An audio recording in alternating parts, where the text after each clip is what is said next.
reactie Ja, wel. maar dit gaat nog wel ergens over. Precies, maar dit onderwerp, precies vanwege die top...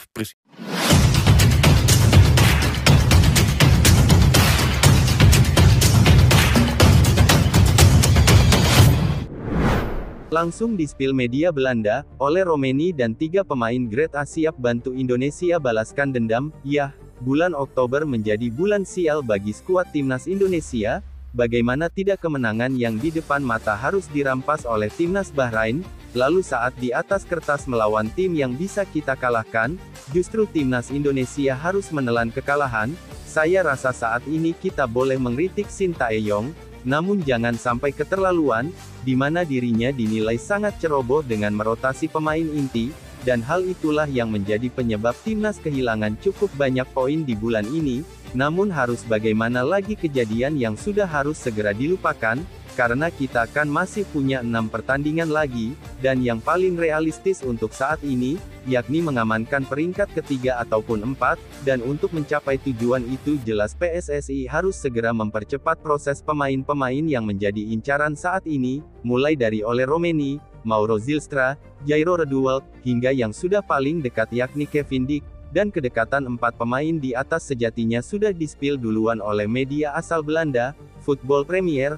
Mereka bahkan siap membantu Indonesia membalaskan dendam di sisa laga babak round 3.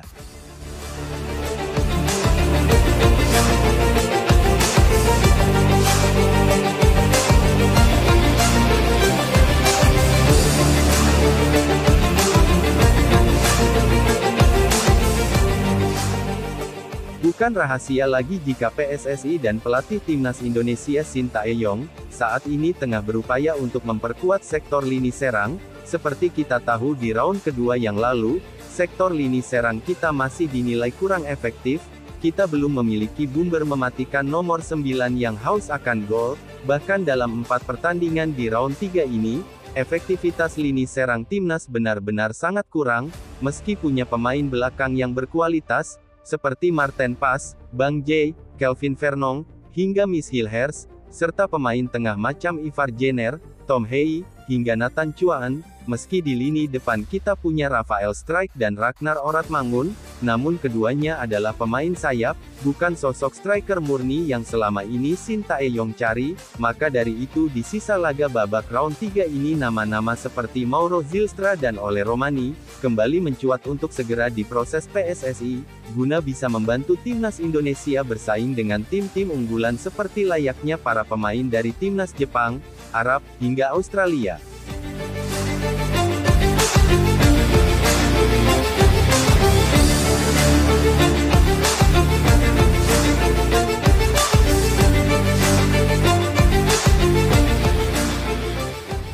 Perihal oleh Roman tentu saja akan membuat lini serang Indonesia jadi makin tajam, dan ia memang sangat diharapkan jadi solusi seretnya gol timnas Indonesia. Boleh jadi bila ada oleh Romani, maka Coach Sin akan bisa kembali memainkan Rafael Struijk dan Ragnar Oratmangun sebagai winger. Bila sudah begitu harusnya pola serangan timnas bisa jadi lebih variatif, karena bagaimanapun ketiganya punya pergerakan yang sangat mobile. Namun sebelum ke sana, tentu saja kita harus tahu dulu sejauh mana proses naturalisasi oleh Romani ini, dan apakah ia benar-benar mau membela Indonesia. Sebagaimana diketahui bersama kalau seorang pengamat sepak bola senior bernama Bung Harpa, pernah menyepil perihal percakapan dengan Ole Romani usai laga FC Utrecht melawan Venezia beberapa waktu yang lalu. Di sana Bung Harpa menjelaskan kalau Ole Romani sendiri berkata memang ada beberapa pertimbangan, tapi ia bisa menjamin kalau untuk saat ini arah prosesnya menuju arah yang bagus. Sedangkan menurut seseorang yang punya hubungan dengan PSSI, melalui akunnya yang bernama Shitney dan Co menjelaskan kepada salah seorang netizen yang bertanya soal kepastian Ole Romani, saat ia mengunggah foto bersamanya, menurutnya si Ole Romani ini sudah mau gabung Indonesia. Akan tetapi perihal urusan lainnya tunggu saja info resmi dari federasi.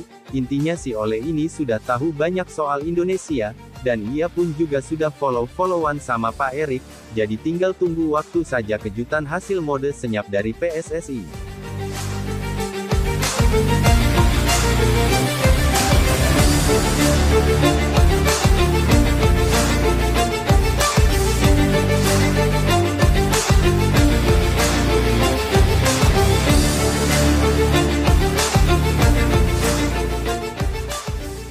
Setelah mendapatkan Mes Hilhers dan Eliano Renders, media-media di Belanda semakin kepo dengan perkembangan timnas Indonesia, terutama soal bagaimana mereka meyakinkan para pemain keturunan dari Belanda. Bahkan salah satu podcast dari media tersebut yang bernama Denny Van Laar, seperti yang kita tahu kemarin baru saja mereka melakukan interview bersama Mauro Zylstra, salah satu penyerang yang kabarnya akan segera diproses naturalisasinya oleh PSSI.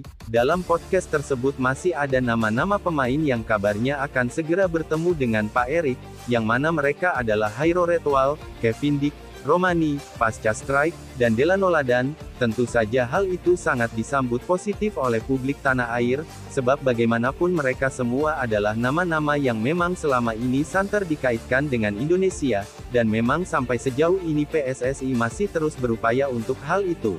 Het is nogal wat bijzonders, want los van jou, Mauro, kunnen er nog een paar andere echt wel klasbakken voor Indonesië gaan spelen. Waarvan ik weet dat Jairo Riedewald ook wel in progress is. Daar zijn ze ook wel echt mee bezig en hij staat er zelf wel echt mee bezig en hij staat er zelf steeds positiever in. En ik denk dat dat ook wel heel snel gaat gebeuren. Ole Romani, waarmee we hier natuurlijk ook hebben gezeten, is natuurlijk ook iets wat nog steeds speelt. Kevin Dix is iets wat steeds warmer begint te worden en waar hij ook steeds warmer voor wordt. Niet echt veel genoemd wordt in Indonesië. Pascal Struijk zou ook voor Indonesië mogen spelen. Dat is echt ook een geweldige speler. Dan heb je natuurlijk ook nog bijvoorbeeld Delano Ladan, Navarone voor. Nog best wel wat andere spelers die echt nog wel impact kunnen maken voor... Dari semua nama-nama tadi, tentu saja keberadaan Hairo jadi salah satu yang dinanti, sebab sebelumnya Pak Erik pernah bilang, kalau proses pemain yang kini main untuk Royal Walk itu terbilang berat, akan tetapi setelah ditelusuri lebih jauh nyatanya potensi Hairo untuk gabung Indonesia nyatanya sangatlah terbuka, terlebih usai mendengar ucapan Denny Van Laar yang mengatakan kalau Hairo sangat positif untuk Indonesia, maka Yusa Nugraha pun berusaha meng-cross-check kebenaran yang ada, dan setelah ia menghubungi Dani via DM Instagram, Yusa memastikan kalau Dani sama sekali punya dasar yang kuat mengatakan hal itu, terlebih Dani berani memastikan kalau informasi yang ia dapatkan itu valid dari sumber yang terpercaya, maka dari itu bisa disimpulkan kalau Jairo memang sangat positif buat Indonesia. Denny, bro, aku lihat interview kamu bersama Mauro. Dan di situ kamu bilang kalau Jairo sudah mulai dengan proses untuk bisa memperkuat timnas Indonesia, untuk bisa bermain di timnas Indonesia. Apakah itu benar? Nah terus dia respon dengan, aku tahu kalau dia positif. Nah terus aku jawab dengan, oh Jairo bilang seperti itu kalau positif. Nah dia jawab dengan, aku nggak bisa bilang sourceku dari siapa, tapi aku tahu kalau sedang bekerja. Jadi Jairo nggak negatif. Aku rasa akan baik-baik saja.